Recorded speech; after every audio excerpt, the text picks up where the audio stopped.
नमस्कार दर्शक बंधु ऋषि बोयरगढ़ फार्म को आपण स्वागत।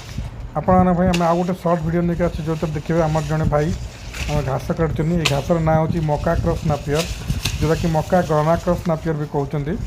तो जो घासटी आमर आज कटा है जन गोटे भाई पाक चारा जाऊँचे चाषी पाक।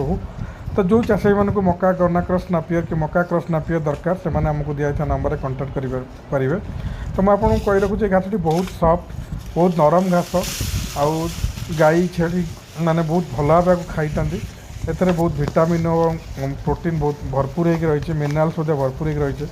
तो ये घासटी बहुत सफ्ट हो माने चाषी मैंने गाई मैंने बहुत भल भाव खाई। तो जो चाषी मैंने चाहते घास चाष करने को आम फार्म थे आसतु विजिट करूँ देखूँ आम किपर चाष करूँ।